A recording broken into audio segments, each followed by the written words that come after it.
Hey everybody, welcome back to AURAM'S FORUM.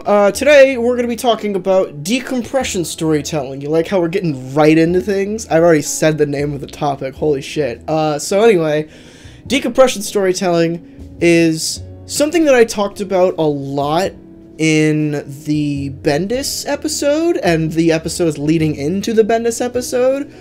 For those that don't know, that's the first, 6 episodes of AURAM'S FORUM, I believe. Maybe the first 5. I can't remember. Anyway, the point is, I had a lot to say on Bendis, so much so that I dedicated an entire episode to him. If you don't know who Bendis is, it's Michael Bendis, writer famously of Ultimate Spider-Man, his Daredevil run people love a lot, All New X-Men, Civil War 2, a lot of stuff. He's written a shit ton of stuff for Marvel. Probably not that much for DC, as far as I know. This video was recorded before the whole Bendis working exclusively for DC announcement was made. Yes, I know how hilarious that comment is now, but at the time, yeah, I didn't know. So shut up, just put your keyboards away and enjoy the rest of the video. God! I think he's had an exclusive contract with Marvel for a very long time. But yeah, I'm not going to be talking that much about Bendis. I just kind of wanted to give that as a leeway into the topic, because decompression storytelling is something that Bendis does a lot, and he is crucified for it, occasionally. Not that often. People seem to be fine with it. His decompression storytelling, mostly, but, so anyway, what is decompression storytelling? What the hell is it? Basically, it is when you take, it's when you take a part in your story, or your comic book, or whatever you're doing, your video game, whatever. It's when you take kind of a low point to just recharge. After something big happens, you take a little bit off to decompress, to just kind of hang out and character develop, or just have a fun little side story that doesn't have a lot to do with the plot. Stuff like that. So, for example, you could have a 6-issue story arc where the Avengers are fighting Kang the Conqueror, and it's been this mind-blowing, oh god, there's so much shit going on, I can't even handle it anymore. And then maybe after that story arc wraps up, there's an issue where the Avengers are just kind of chilling out, or Thor goes and gets a sandwich or something. You know, just a fun little in-between between story arcs to, a lot of the time one-shots are placed here, things that maybe the writer couldn't really, put into a full story arc. One that's coming to mind right now is there was this one-shot during, Hope Larson's Batgirl run, which was kind of a decompression book, where she teamed up with Catwoman, and they just kind of saved some cats, and that was it. It was a good time. I think there was a little bit of plot development in there with a little girl who was part of a group that Barbara was teaching or something. But largely, it was just to serve as a spacer between one story arc and leading into the next story arc without too much going on. Another good example of that, another Bat character, is the book, I think it's Batman 23 or something like that. There's a Batman book that's in between a big story arc and another big story arc, and it's just Batman solving a mystery with Swamp Thing, solving the murder of Swamp Thing's father. And not a lot happens in it. Kite Man shows up. It kind of sets up Kite Man a little bit, but it's just a nice little self-contained one-shot that kind of decompresses you from the previous story arc. I think it's right after the Button, actually, which was a huge plot intertwined mess that so much happened in. So you kind of need that slow lead into the next story arc, or that slow lead off. I don't know if lead off is a word, but lead off of the previous story arc, if that makes any sense. Another big example of decompression storytelling would be take the scene from Avengers Age of Ultron where they're all hanging around Stark Tower, Avengers Tower, whatever, and they're all trying to lift Mjolnir. They're not fighting anyone. They're not, nothing plot related is going on. They're setting up a joke for later in the film, but basically all they're doing is just being people, just being characters together in this scene where they're all trying to lift Mjolnir, and you develop their personalities in a way that you wouldn't really get to do in a big fight or in a big King the Conqueror Ultron fight way.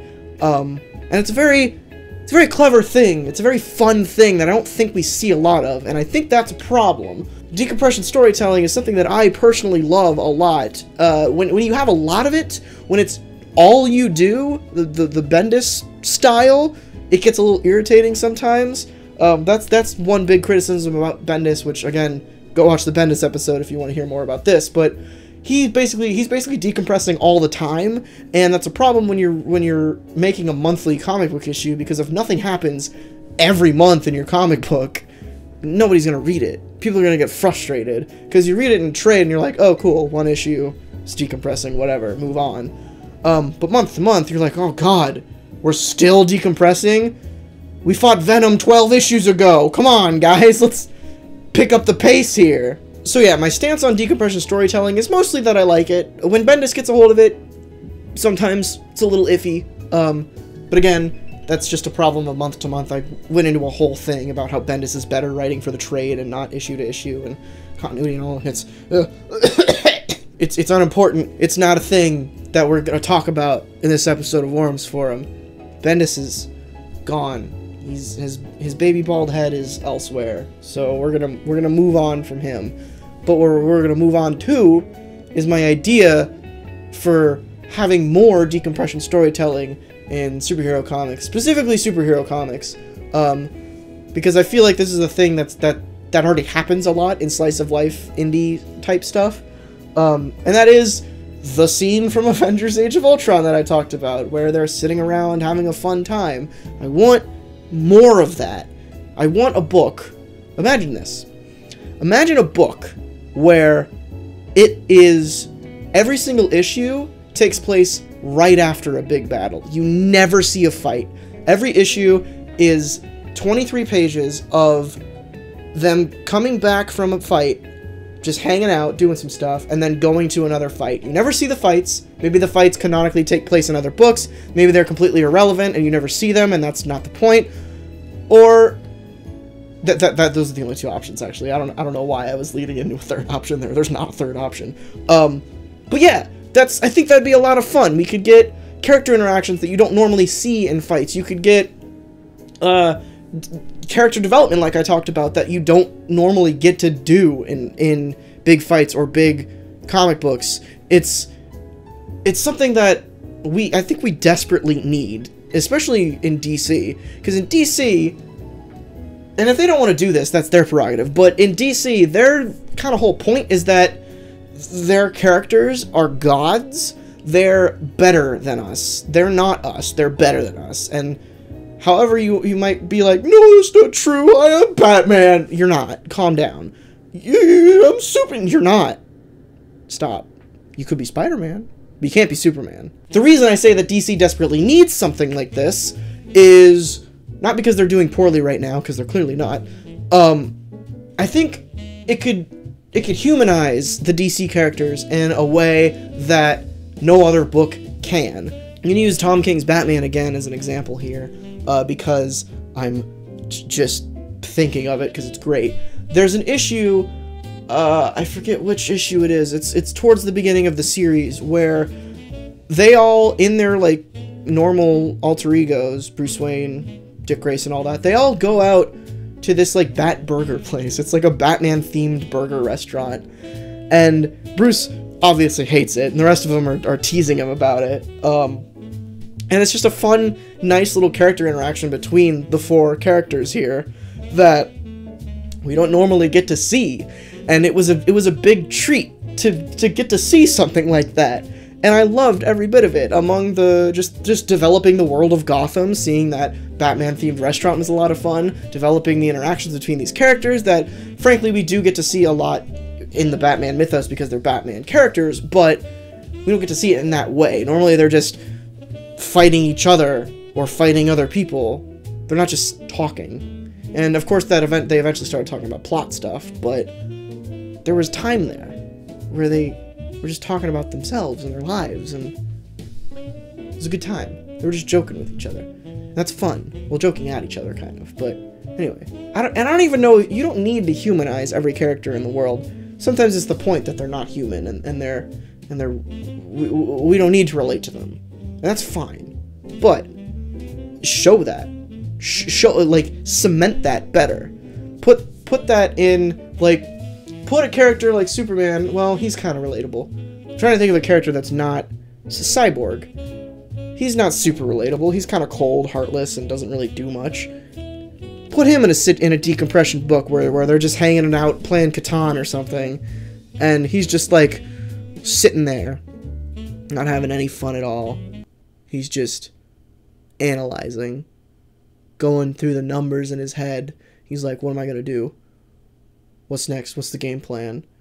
And everybody else is having, like, Batman's over there like, haha, I don't always have fun, but I do when I play Settlers of Catan. And Wonder Woman's like, ah, yes, Settlers of Catan, I know this one. Superman's like, oh shit, Settlers of Catan, we had one on the farm, it was called Settlers of the Farm. Obviously I wouldn't be the one writing this book, it's just an idea that could be fun. And it doesn't even have to be, going back to the idea of this decompression book, it doesn't have to be before and after a fight every time. It could just be like, or just, I don't know, the Avengers are hanging out in Avengers Tower or Avengers Mansion or wherever they're stationed at the time. That is a kind of a problem right now. There's no, like, Avengers place, currently. They're just hanging out, having a cup of coffee, making a sandwich. Bendis actually did a lot of this in his New Avengers run. There's that scene that, of course, I'm going to talk about, where Spider-Woman is talking to someone, and she ends up using her pheromone powers, which she doesn't have anymore, on the Hulk to make her a sandwich, and that's where that woo panel comes from. But yeah, that was a unique opportunity to develop a character who didn't have a solo book. Well, she may have had one at the time, but it was a limited series. Hadn't really had a solo book in a very long time, and when she had a solo book, she was just kind of Spider-Girl, wasn't really developed all that much as an actual character. She was just kind of damsel in distress who fought magic people and no one gave a shit about. But because of scenes like that, and because of Bendis weaseling his way in and using his decompression storytelling to do stuff like that, Jessica Drew became a developed character, and Jessica Drew became my favorite superhero. For example, Superman. The premise of Superman, I will argue this till the day I die, the premise of Superman is fucking boring. He's the most powerful man on Earth, he's an alien from another planet, whatever. He's the most powerful fucking guy in the world, no one can stop him, except kryptonite magic, but no one ever mentions that. But he is actually interesting, but his premise is so fucking boring, and the only reason he's interesting is because people have developed his character over time in these scenes where they made him human, and they made him relatable. And that's good. That's a thing we want. That's a thing we want to see. In fact, right now, Superman's pretty much only interesting because, well, he's back to being his, like, jovial self and not his New 52 brooding fuckboy attitude, but he's a kid, and he's married Lois, and that's great. That gives him stakes. That cements him in a thing. So he's not just powerful, no holds barred, kill everyone, super dude, which that can be interesting as well, but again, that goes back to, like, Superman only being interesting as a villain because when you have this unstoppable force and he's not on your side, then things become real. That's what I'm saying, is the premise of Superman wasn't that interesting, but because of stories like this, he became interesting and fun. You know? That's what we need more of.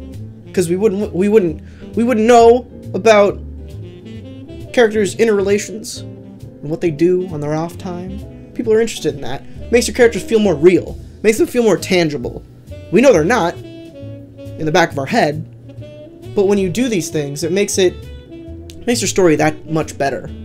I want to know Hawkeye's favorite sandwich. I want to know what Iron Man puts in his drink when he's drinking. Hopefully he's not, but I want to know these things. These are fun little things that you could throw in there. I want to know Captain America's workout routine. I want to know what kind of porn Miss Marvel watches. Actually, no, I don't want to know that. Never mind. I'm dying. So yeah, I feel like I made some kind of a point in this one. This one felt a little more structured. I don't know. I didn't hate myself recording this one, so, you know, let me know. Secret, I'm wearing the same pants I wore last time. I washed them, but it's just fun that I happen to be wearing the same pants that I was this last time. You can't see them. I could be wearing no pants for all you know. I don't really know what to plug. I have a Patreon. Wait, no, it's over here. It's right. I don't know where the link is. I pointed this way because that's like my natural direction, but that's where the frame ends. So, Patreon, I guess? It's fun. You can go and do things over there. I'm e-begging now. I don't know what else to plug. Last time I plugged far too many things, so I'm just gonna plug the Patreon this time and then leave. Alright, bye.